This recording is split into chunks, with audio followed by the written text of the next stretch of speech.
What is up, people? Good afternoon. I hope you're doing great. I hope you've had a great weekend, and I hope you're having a great day at work or at school. If you're at school or you're at work, yeah, man. Welcome to another video. It's another week. Another weekend of Premier League football has come and gone, and now we look forward to the Champions League because the Champions League kicks off tomorrow. Champions League games are going to be taking place tomorrow and Wednesday, but I'm going to be doing a separate video on that. I just want to look at the games that we're playing during the weekend. Excuse me. I just want to look at the games that we're playing during the weekend here in terms of the Premier League games. So, but before I go on with it, if you haven't done so, please subscribe to the channel and please push that notification bell so that you can get notified each time I post a new video. And also, please push that thumbs up button to like the video. And if you have any comments about the points that I make about the games, you can comment in the comment section below, and I'll make it a point that I get back to you as soon as I can. Yeah, man. So if we go on with the video, I'll just go chronologically in terms of the games. The one I'll finish with, I'll just do a separate video, which is the Man United game versus Arsenal. I'll just do a separate video for that. But I'll just go through the games chronologically as the way that like exactly how they happened or how they unfolded during the weekend. So obviously we start on Saturday with the Liverpool game, Merseyside derby, Liverpool versus Everton at Goodison Park. Great game of football. Even though it ended even though the score ended up at 0-0, it didn't really feel like a 0-0 game because it was kind of end-to-end stuff, and both teams created good enough opportunities to win the game. Liverpool rattled the bar a few times. Everton rattled the bar as well. Due Tom Davis, I'm not sure if they did hit the post more than once. Jordan Pickford had a man of the match performance against Liverpool. Was really brilliant, and he really kept Everton in the game.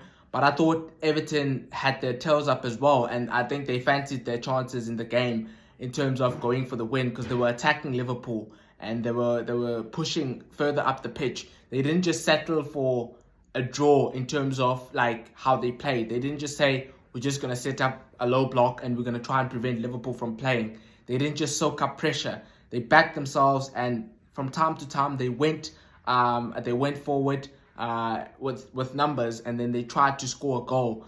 Obviously, unfortunately for them, it didn't happen. But Liverpool as well, unfortunately for them, it didn't happen.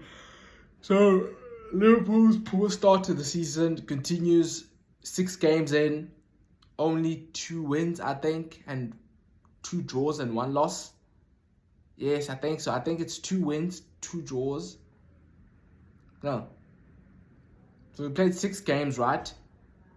They drew against Fulham, they drew against Palace, and they drew against Everton. Yeah, so it's 3 draws, 2 wins, and 1 loss. They lost against United. They won against Newcastle, and who else? Who else did they win against? I'm pretty sure they have 2 wins though. They won against Newcastle. Oh, Bournemouth. Yeah, Bournemouth. When they beat Bournemouth 9-0. So they won against Newcastle and Bournemouth. They drew against Fulham, Everton, and Crystal Palace, and they lost against Man United. So by Liverpool's high standards, that's a very poor start. I think when you watch them play, they really miss Sadio Mane, who obviously went to Bayern Munich, because they seem to be struggling with intensity. Like, it seems like teams are matching the level of intensity of Liverpool in terms of how they're playing. I get it. They have some injuries at the they have some injuries in midfield, and they have some injuries at the back as well. Matip is back. I think it's only Konate now who's injured. I think Joel Matip is back. So they don't really have problems at the back in terms of injuries, but they're struggling with injuries in the middle of the park. Thiago is still injured. I think he's still going to be out for a while. Jota has obviously came back from fitness in the Everton game. Darwin Núñez came back from his suspension in the Everton game as well. So I think really what Liverpool are struggling with right now is the level of intensity. They're struggling to match that level of intensity that that we've seen from them, that we've become accustomed to when we watch Liverpool, solely because they don't have Sadio Mane in the team.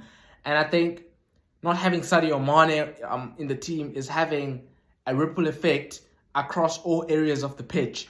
And the reason why I'm saying that is because Salah is getting less chances than he was getting last season and in previous seasons. Because Mane used to do all the donkey work. Not that Salah doesn't work, but Mane used to play at such a high intensity on and off the ball that he used to win possession for Liverpool. He always used to give his all, and he always had energy. And as a result, the havoc he used to cause by pressing the opposition, by winning the ball back from the opposition, created chances for his attacking mates, basically, in Salah or Jota.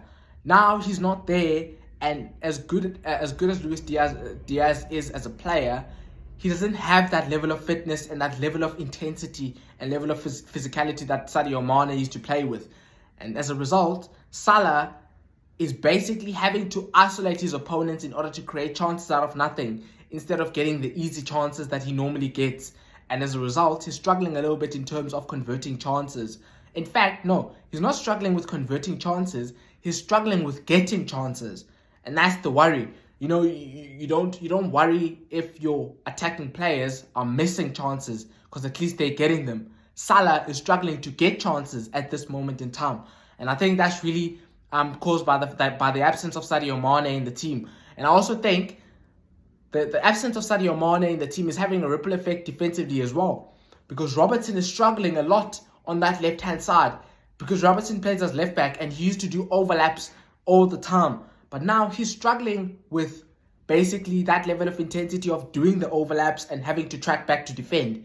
And Mane used to help him a lot with that when because they both used to play on the left. So Robertson played as the left back and Mane plays as the left wing.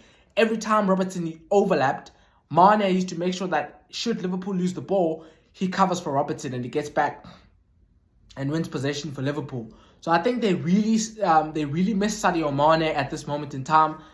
Just the sheer physicality and level of intensity that he used to play at. Not necessarily missing the goals that he scored, but missing the work that he did for the team. Mane was an unselfish player, and he was a selfless football player who did each and everything on the football pitch for the benefit of the team. Yes, he used to get goals, but like Salah, for example, his attacking teammate used to get a lot of chances and used to get all the plaudits, because he used to score the worldies and the great goals.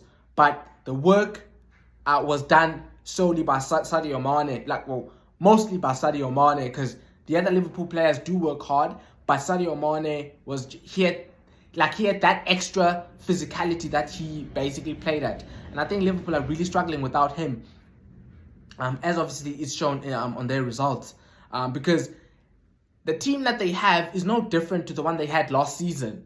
The only difference is that Mane is not there. Yes, Thiago is injured, but Thiago was injured at times last season, and they still won games. But now they're struggling to create chances. They're struggling to create enough chances to win games because they don't have Sadio Mane and his level of physicality in the team. So obviously, I still stand by my point of saying Liverpool will be the closest team to Manchester City. I believe Manchester City are going to win the league. I think Liverpool are going to be the closest team to Manchester City, because even though they don't have Sadio Mane, I still think Tottenham are not better than Liverpool, and I still think Arsenal are not better than Liverpool. I still think Man United are not better than Liverpool. I still think Chelsea are not better than Liverpool. So, yes, I get it that Liverpool are struggling at this moment in time, but I still stand by my predictions at the beginning of the season. But I just think Liverpool are missing Sadio Mane a little bit. Not just because of his goals, but because of what he gave to the team overall in terms of defensive cover that he used to basically offer the back line, the sheer physicality and presence that he used to play with when he was playing for Liverpool. I think they really miss him, to be honest, so far this season, as the results have shown. So obviously, going on to the other game, obviously Saturday, Chelsea also played. Now, there was a lot of controversy this weekend with regards to the decisions that were made by the officials. So the refereeing decisions that were made by the officials. And in this Chelsea game, obviously, there was this thing in this collision. Well, it's not necessarily a collision, actually. But basically, obviously, Chelsea in the game, first half, they were poor. They didn't have a spark. They didn't create anything in the first half. And it was rightfully so 0-0. Like, the scoreline was rightfully so 0-0. Because both teams never really imposed themselves in the game and created enough opportunities to go ahead in the game. I thought it was a strange team selection from Thomas Tuchel, playing with two wingers up top, because that's what he essentially did. He played with Raheem Sterling and Christian Pulisic as the two false nines. Basically, he basically played a 3-5-2 formation with Raheem Sterling and Christian Pulisic leading the line. As a result, it was a very easy day for the West Ham centre backs, because like Sterling and Pulisic are wingers, so all they want to do is come short and receive the ball to feet. And as a result, they're not troubling the centre backs for West Ham. They didn't trouble the centre, especially in that first half. They never really posed any problems, or they never really asked any questions of the West Ham defence, simply because of how they set up, playing with two false number 9s. So I really didn't get that team selection from Thomas Tuchel. I thought it was a poor decision from him, starting with Sterling and Pulisic as your two main centre forwards, basically. I know Aubameyang is injured at the moment because he has a broken jaw, but you still have Broja, you still have Havertz. I know Havertz had, like, it was the first goal he scored against West Ham, so he hadn't played well. He hadn't played well so far this season. But rather than just playing with two false nines, I think it's just better to play Havertz, because Havertz is willing to make runs in behind the defense, whereas Sterling and Christian Pulisic, they just want to get the ball to feet. They always want to come short. Because they're wingers. So I thought it was a strange team selection in that regard from Thomas Tuchel. First half, really nothing to talk about in the first half. Especially Chelsea, they didn't look threatening. It was a pretty much boring game in the first half. Second half, obviously Thomas Tuchel made some changes. He put on Chilwell at left wing back, I think, for Cucurella, and then he put on Havertz for Kovacic. And then obviously Havertz played as he now played as the false 9. So Havertz pushed up the pitch. So even though he was replacing Kovacic in midfield, he basically joined up the attacking players, Pulisic and Sterling, and as a result started to ask some questions of the West Ham defense, because now you had someone who was a willing runner in behind the defense, who didn't just want to come to feet and receive the ball through their feet, but he was willing to get in behind the defense and threaten the West Ham defense by basically stretching them and going in behind them. So I think it was a good substitution from Thomas Tuchel, and he needed to put Kai Havertz into the side. And then obviously Chilwell had a great game off the bench. I think it would be really harsh on Chilwell if he doesn't start the next game, especially in the Premier League, simply because of the impact that he had when he came onto the pitch, when he replaced Cucurella, because he basically scored the opening goal for Chelsea and he scored the winning goal. No, he didn't score the winning goal, but he set up the winning goal for Kai Havertz, because it was his cross. It was his overlapping run which basically allowed him to cross the ball and basically get the assist for Kai Havertz's goal. So I think it was a great performance off the bench from Ben Chilwell and a good substitution by Thomas Tuchel. And he basically, Ben Chilwell basically won Chelsea the game because he was really brilliant going forward. He scored the goal and he set up the other one. So I think it was a good performance from Chilwell coming off the bench. Obviously, West Ham scored. They scored. I think it was a corner, actually. I think they scored from a corner. I think it was Antonio who ended up getting the finishing touch on the goal. And then obviously they scored. But the big talking point in the Chelsea game is the goal that was disallowed for West Ham. The goal that was scored by Maxwell Cornet. Maxwell Cornet hit a great strike, top corner, and obviously the goal was disallowed for a foul on Edouard Mendy, for supposedly a foul on Edouard Mendy. I think it was a poor decision from the officials, because if you actually watch the clip, it's easy when you look at it first time to say, nah, he kicks the goalkeeper, so it's a free kick. But when you actually watch the clip, like how the referees basically did it when they were looking at through the screen using VAR, basically what happens is that Jarrod Bowen slips, right? And then as he slips, he tries to jump over Mendy. And then basically, by jumping, he just catches Mendy. Like, it's almost like a graze with his foot, with Mendy's chest, basically. And then Mendy parries the ball, right? So, like, the ball was bouncing, and Mendy parried the ball. And it went into, like, he basically parried the ball back into danger. And then I think Mendy played on the fact that Jarrod Bowen grazed him with his foot, and he faked an injury. So he basically tried to fool the officials into thinking that it was a kick from Jarrod Bowen, and therefore it should have been a free kick to Chelsea. But if you actually look at it, it's not necessarily a kick. Jarrod Bowen does all he can to try and not make contact with Mendy. He makes the slightest contact, basically a graze with his foot against Mendy's chest. And then Mendy fakes the injury, like to almost kind of like say he kicked me. And then after Cornet scores and they look at it at VAR, they decide that it's a foul on Mendy and therefore it's not a goal.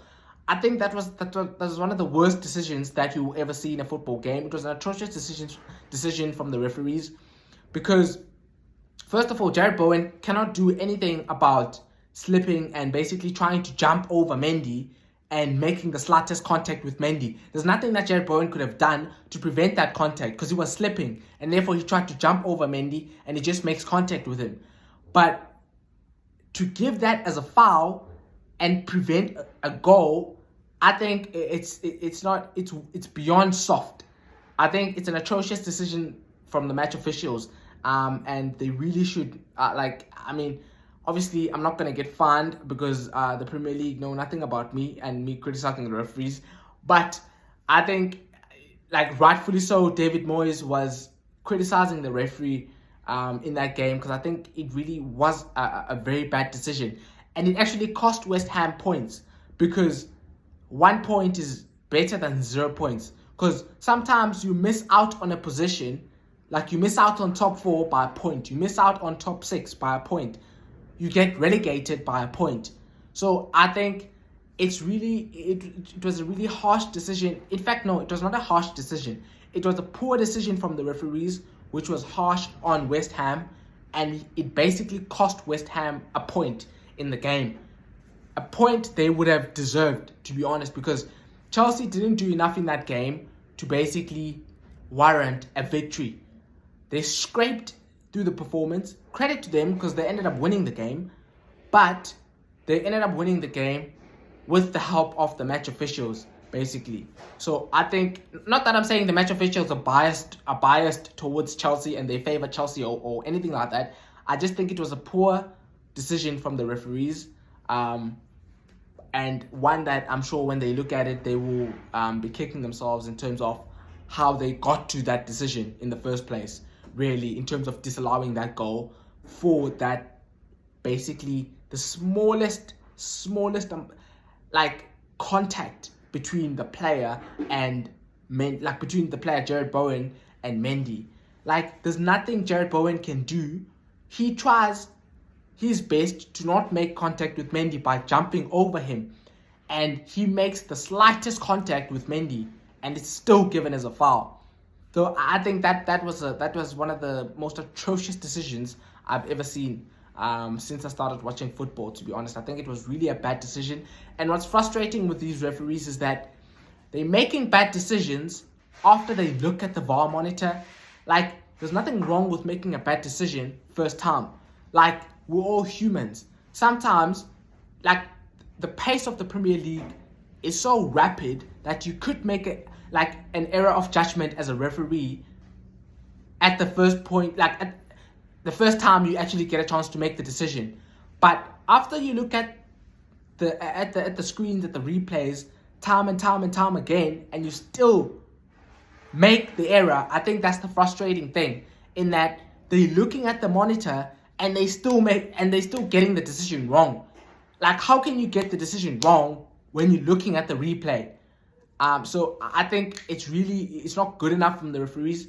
The referees, like, basically this whole game week, in terms of game week 6, they really haven't been good enough. I think they were really bad in terms of the errors that they made. Newcastle fans are going to know what I'm talking about in terms of the error that was made against Newcastle as well. Newcastle should have gotten a goal in that game, and they should have won the game, probably, if they would have won the game if they got that goal, but the goal was disallowed. Whereas actually it was a Newcastle player who was fouled, not a Crystal Palace player. So I think the referees were really bad this weekend in terms of some of the decisions that they made. I think again, that West Ham decision is one of the most atrocious decisions you're gonna see in football history. Basically, I think it was an absolute shambles, to be honest. Especially with the fact that the referees have a chance to look at the decision again. There's nothing wrong with getting the decision wrong first time, but you can't get the same decision wrong after looking at replay after replay after replay. So I understand why West Ham were fuming and David Moyes was fuming at the end of that game, because at the end of the day, it cost you points, and those points are so precious come the end of the season, because as I said, you miss certain possessions based on 1 point, on 2 points, and you never know how that point could have helped West Ham down the line, basically. And also, there's prize money involved in football. So, basically, if you finish first, last season, if you finish first position in the Premier League, I think City, basically, who finished first, I think they got 160 million pounds, or close to 170 million pounds. If they finish second, they would get around 150. That's 10 million pounds, which is a lot of money. You can buy a whole player with 10 million pounds. So, the margin, the margins are so fine in the Premier League in terms of the prize money, the points, the position where the position you finish at, in terms of making the Champions League or making the Europa League, being in the Europa League instead of the Europa Conference League, or being in the Champions League instead of being in the Europa League. So the margins are so fine that really, when a decision like that goes against you, it really, really, really hurts, and it really it makes you fuming. Basically, it makes you furious at the referees in terms of how the hell have you gotten that decision wrong after looking at it time and time again on the screen. So I think it was a poor performance from the referees, but obviously Chelsea took full advantage and they won the game, and you can't really criticize them for that. You can't criticize Chelsea for winning the game. We can only criticize the referees. I think Chelsea still, Thomas Tuchel still doesn't know his best team. As I've already criticized him in terms of, I don't understand why he went with the team selection that he went with in terms of playing 2 false number 9s in Christian Pulisic and Raheem Sterling, and basically offering next to nothing in terms of the offensive end. They offered next to nothing in the offensive end in that first half in that game because of how they set up. They were really not good enough in that first half because of how they set up. I think Thomas Tuchel is still scrambling in terms of which team is his best 11. I think he's chopping and changing all the time. He's playing a 3-4-3 from basically half to half, because in the second half he played a 3-4-3. In the first half he played a 3-5-2. Last game I think he played a 3-4-3, and then in this game he started with a 3-5-2. So it seems like he doesn't know what his best team is, what his best 11 is, and that's not obviously that's obviously something that's and unless he fixes it soon. Please excuse me. I just need to I just need to attend something here. I'll get back to the video just now.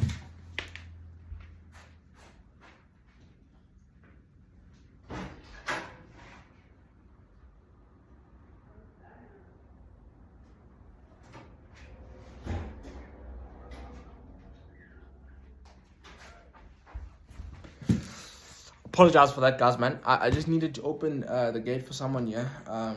Some of the people were not hearing there. Basically, what I was saying is that it looks like Thomas Tuchel doesn't really know his best 11 so far. So I think that's something that he needs to sort out really quickly, because obviously it's thingy. I think that's something that they need to sort out really quickly.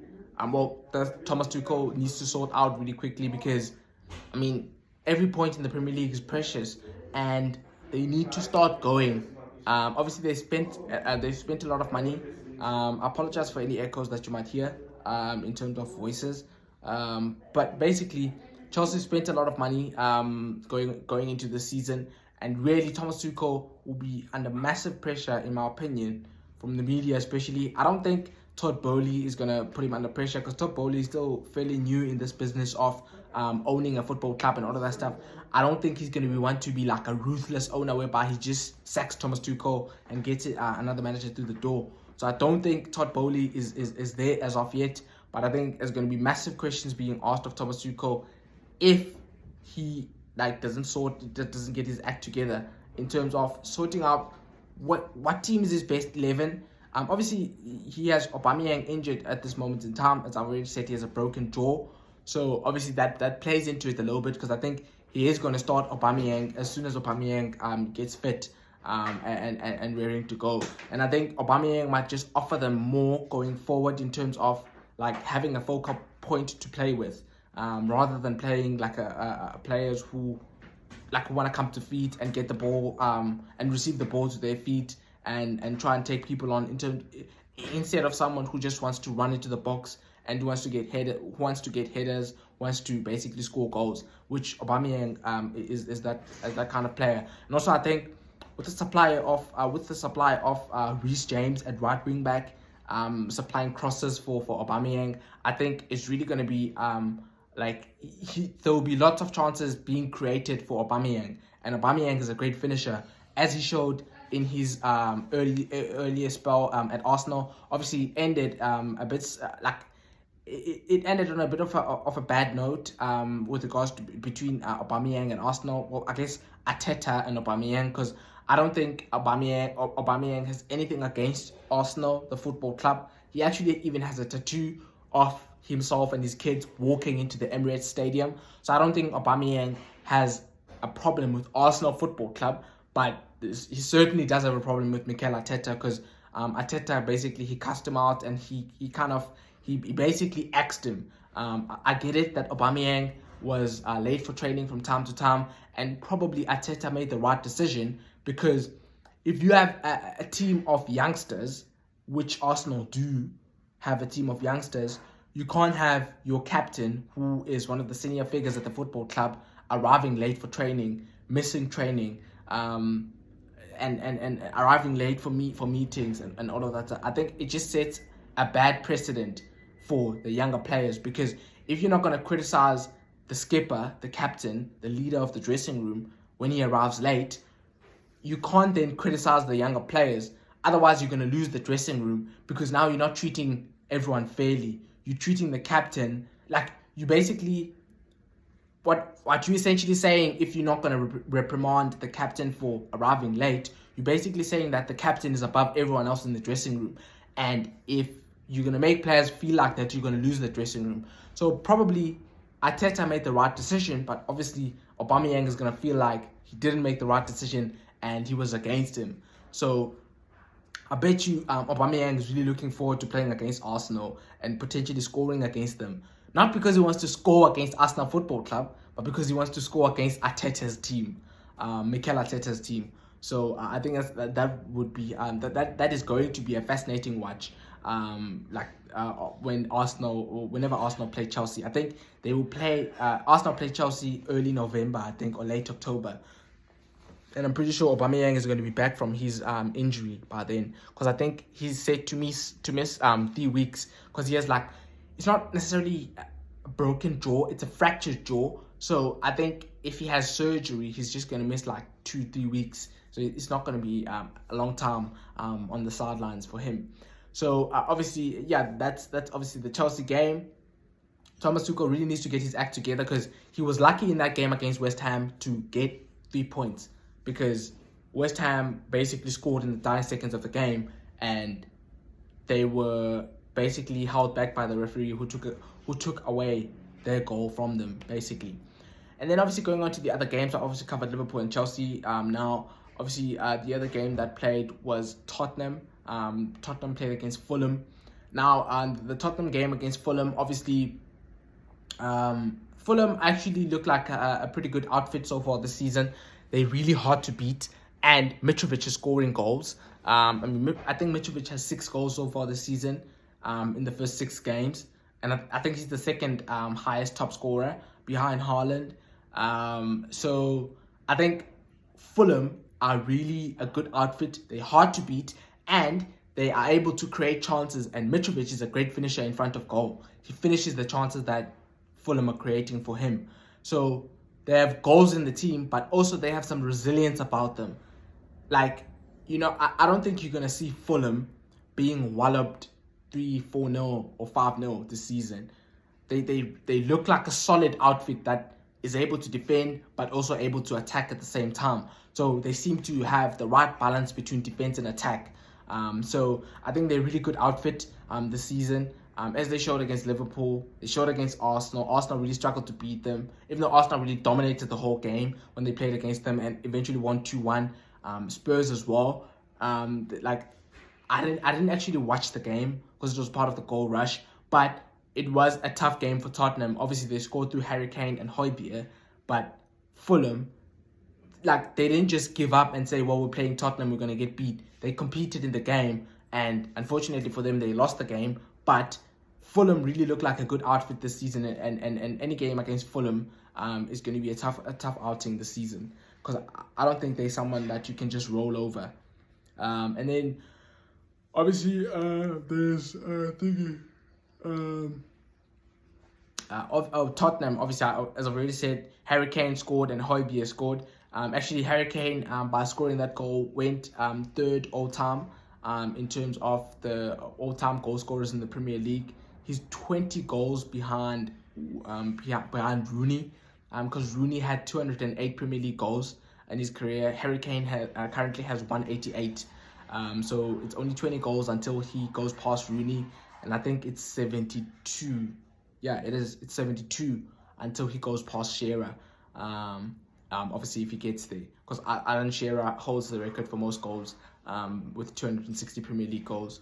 Obviously, Harry Kane was joint third before he scored that goal, because he was joint third with Andy Cole, who used to play for Man United. Also, he has 188 goals. And I actually think Andy Cole, not that I'm doing Premier League history here, but I think Andy Cole is underrated among many fans of the Premier League, because you never actually hear people talking about him. But when you actually look at his record, he scored 188 goals in the Premier League without taking penalties. So of the 188 goals that Andy Cole scored in the Premier League, none of them are penalties. Oh, sorry, man. I just heard my niece shout, so I thought she was crying. That's why I was listening. But basically, none of the 188 goals Andy Cole scored in the Premier League are penalties. And I think that's a great achievement that doesn't get mentioned enough. So obviously a win for Tottenham. I don't think they kind of bossed proceedings in terms of the whole game and dominated the game. Fulham had spells in the game, but obviously the most important thing is the win for Tottenham. They've had a good start to the season. They're still unbeaten. They've won 4 games. They've drawn 2. They level on points with Manchester City. Just that Manchester City are number 2 because they're number 2 because of goal difference. I think Tottenham have a goal difference of +9 and City have a goal difference of +14. And then obviously, it's going to be a fascinating game because it's going to be second against third on Saturday, because City play Tottenham at the Etihad 6:30. It's the late kickoff on Saturday, this upcoming Saturday. I think that's going to be a fascinating watch, and it's really going to be an interesting watch. Obviously, I'm going to look forward. I'm going to preview the game on Friday, but I think it's going to be an interesting watch on Saturday between Tottenham and Manchester City.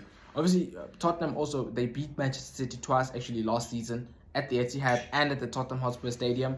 So I think it's going to be an interesting watch watching City play against Tottenham. I think it's going to be interesting how Tottenham set up in the game in terms of trying to win the game. Obviously, last season they played a low block and they simply counter-attacked Manchester City and won 3-2. So are they going to do the same thing? That's going to be interesting to watch. I think they will do the same thing, but obviously we'll see on Saturday. And then, I think it's a good result for Tottenham. Basically, win the game, get a W on the board. It's 14 points for them from a possible 18, which is a pretty decent.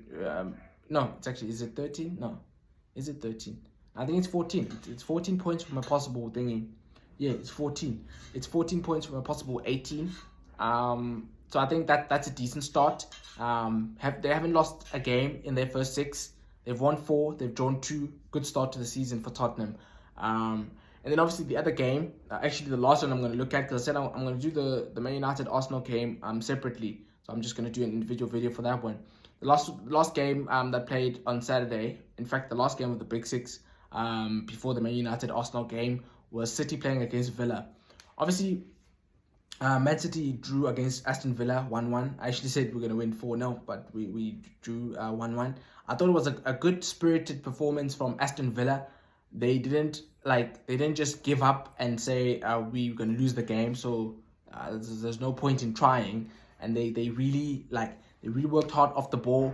At times, they obviously City dominated possession pretty much the whole game, but Aston Villa basically stood firm. I heard someone say Tyrone Mings had a great performance against Haaland. I don't actually agree with that. I think it was actually some poor defending from Tyrone Mings, because what he was trying to do against Haaland was that he was trying to manhandle him. And if any good defender is going to tell you that you can't defend by trying to manhandle someone, because you're going to foul him, especially if you're playing against someone who's as big as you. So you can try and manhandle a diminutive striker if you're a big centre-back, but you can't try and manhandle someone who is a big striker just because you're a big defender. That's not always going to work in your favour. So I thought Mings was simply trying to manhandle Haaland, and he just kept fouling him. And eventually Haaland scored because his movement, he basically, Mings lost track of him because he was trying to hold him all the time. And that eventually didn't work out for him, and Haaland eventually scored. Obviously, it didn't turn out to be the winner because Villa actually scored a great goal. I think it was a great goal from Aston Villa, from Leon Bailey. Really gave the goalkeeper no chance really. He just hit the ball first time, hit the top left corner, or the top right corner if you're looking from the goalkeeper's point of view. So I think it was a great goal from Aston Villa. Take nothing away from them.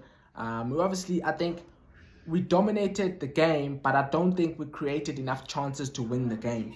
So yes, we imposed ourselves in the game, and we pretty much, Aston Villa were they played second fiddle for the whole game, and they actually scored after we hit the post with Kevin De Bruyne's free kick. We actually had a free kick shortly before Aston Villa scored their goal, and we actually rattled the bar, and the ball went out. So I think we were unlucky in the game, but I still think it was I don't want to say fair result, because we did dominate the game, but I don't feel like that's an opportunity missed, because I simply feel like we didn't create enough chances to win the game. And if you don't create enough chances to win the game, it doesn't matter if you dominate the game from minute 1 to minute 90. If you didn't create enough chances, then you don't deserve to win the game. And that's how I felt about the game. Yes, we scored, but we didn't keep a clean sheet, and as a result, we didn't create enough chances. Okay, no, not as a result. We didn't keep a clean sheet, and we didn't create enough chances. As a result, we didn't score. Therefore, we didn't deserve to win the game. That's how I looked at the game.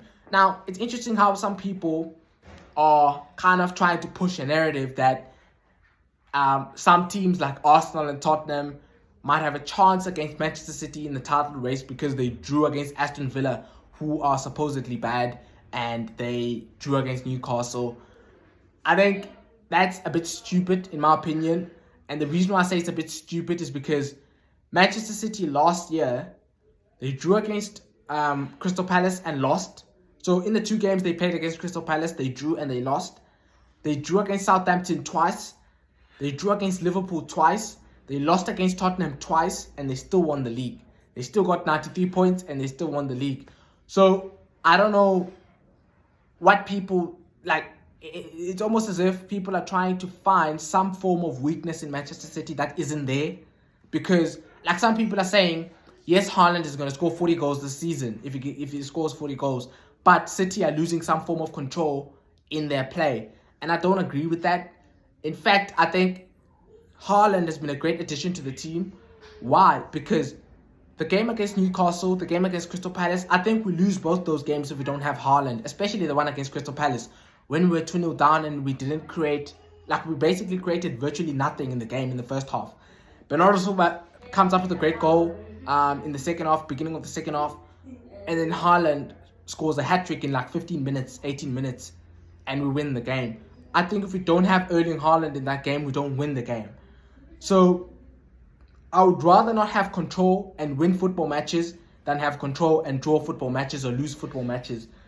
So I think, like, I think you can't just say just because Man City drew against Villa or Newcastle. And I actually tell you what, I would not be surprised if Newcastle beat Arsenal and they beat Tottenham Hotspur when they played St James's Park, because St James's Park, after the new owners of Newcastle took over, it's a tough place to go to, and Arsenal actually lost there last season, basically towards the end of last season. So I would love to see how Tottenham and Arsenal perform when they play against Newcastle at St James's Park, because I tell you, it won't be an easy performance. And they're not going to win by more than 2 goals if they do win the game. So I just think it's a stupid narrative to try and build up, like, if you're going to, like, in no universe will you ever get a team that wins every game. That's never going to happen. Like, you're not going to play 38 games in the Premier League and win 38 games. That's just never going to happen. You're going to lose some games. You're going to draw some games. Obviously, Arsenal fans are going to tell me about the Invincibles in 2003-04 when they went unbeaten in the league, but they still drew 12 games and only won 26 in that season. So you're never going to get a universe where you're so good as a team in the Premier League, because of how competitive the Premier League is. You will get games when you draw, and you will get games when you lose. That's not going to determine whether you win the league or you don't win the league. What's going to determine whether you win the league or you don't win the league is your level of consistency. So, like, basically, you can't win against Liverpool and lose against Forest or Bournemouth or Leeds United. You need to be consistent. And that's something that I don't see from teams like Chelsea. Obviously, Arsenal have started the season off well. And Tottenham has started the season off well, but it's still 6 games in. It was the same Tottenham team last year that beat Manchester City in one weekend, and then the very next game they played, they lost against Burnley, who were eventually relegated. So it's not about beating Manchester City or beating Man United or beating Liverpool or beating Chelsea. It's about being consistent. So beating Man City and also beating Burnley. That's the main factor that determines whether you win the league or not. And I haven't seen that from Tottenham or Arsenal, which is why I think it's a bit blasphemous to suggest that those teams are capable of winning the league. Obviously, if injuries come into play and Haaland and De Bruyne and Silva and Foden get injured at the same time, that's a different story, because now it's a strong Tottenham team up against a weakened Manchester City team. Or if Liverpool, if they get an injury to Salah and Luis Diaz and Thiago and Van Dijk all at the same time, that's a different story. If everyone is fit and everyone is playing for the majority of the season, I still have Liverpool and Manchester City in the top 2 spots. And then I said at the beginning of the season, I said Tottenham are going to finish 3rd, and I said Arsenal 4th. I still stand by what I said, but I don't see in any universe how Arsenal are going to win the league or Tottenham are going to win the league. And people you're going to see, like, people right now are saying that maybe there is a chance for other teams to win the league because Man City are dropping points, because they dropped points against Newcastle and Aston Villa. Next week, if Haaland was to score a hat-trick, Man City would be the best team in the world and the best team in Europe, and it would be like questions would be asked, how do you compete with them? So I think it's a little bit inconsistent from some people. I prefer looking at really the fact when you look at games. Like, you can't just go off of one result and determine your outcome in terms of who's going to win the league, which is what people are doing, really. So I think it wasn't a great result against Aston Villa, because obviously we want to beat Aston Villa, we want to beat everyone we play against. But I just think in the game where we didn't create a lot of chances, a lot of clear-cut chances to score, I thought it was a fair result, in my opinion. Maybe Aston Villa were lucky to score, but I think we didn't do ourselves any favors by not creating any chances in the game, and therefore we didn't deserve to win the game. Some people I've seen in the media are kind of talking about the Aston Villa goal from Coutinho, which was it was not necessarily a goal because the whistle had gone by the time the ball was in the back of the net, and the whistle shouldn't have gone because it wasn't offside. So the referee blew the whistle for an offside, and he shouldn't have blown the whistle. He should have waited until the phase of play had finished, and then it would have been checked. If a goal resulted from that movement, it would have been checked by VAR whether it was offside or it was onside. But I just think you can't make an argument that Aston Villa should have won the game because of that goal, simply because the minute Coutinho got the ball and the referee blew the whistle, like, Mahrez was right next to Coutinho and he was trying to challenge him. The minute the referee blew the whistle, he stopped running, and that gave Coutinho space to take the shot, and he scored. So you don't know whether he would have still taken the same shot if Mahrez had continued to challenge him. So I don't think you can make that argument in terms of Aston Villa should have won the game because of that, of isolating that decision. Yes, I get it was a mistake from the referee because he shouldn't have blown the whistle because it wasn't actually offside. But again, he did blow the whistle, and players are always told to play to the whistle, and that's what they did. They stopped playing, and as a result, it was basically a free hit for Coutinho, and he scored from it. So, and you don't actually know whether Edison would have saved the shot as well. Even though I think it would have been very difficult for him to save the shot because it was a pretty good strike. But Coutinho never got any challenge on him simply because the whistle had gone and the City players stopped playing. So I don't agree with some people who say that should have been a goal. I get it. It was a wrong decision from the referee to blow the whistle, but you can't say it should have been a goal because you don't know what would have happened in that situation should the whistle, if the whistle had not been blown, basically. So I think fair result, not a great result for us, but again, good start to the season. 4 wins, 2 draws. That's a better start than we had last season, because in our first 6 games last season, we had already lost a game. Now we haven't lost a game. We're still unbeaten in our first opening 6 games. So I'm quite content with that start. I'm happy with that start. We usually take time to get off the races. We've played 6 games. We've won 4, and we've drawn 2. 14 points from a possible 18. I think that's a pretty good start. You've only dropped points from the opening 18 point. Yeah, you only dropped 4 points from the opening 18 available. I think that's a relatively good start. Not a great start, not an exceptional start, but I think it's a good start. It's a good base to build from. And then, yeah, man, that brings us to the end of the video. Obviously, I've mentioned all the games except the Man United versus Arsenal. I'll mention that in a separate video. I'll just do that in a separate video because it was a big game.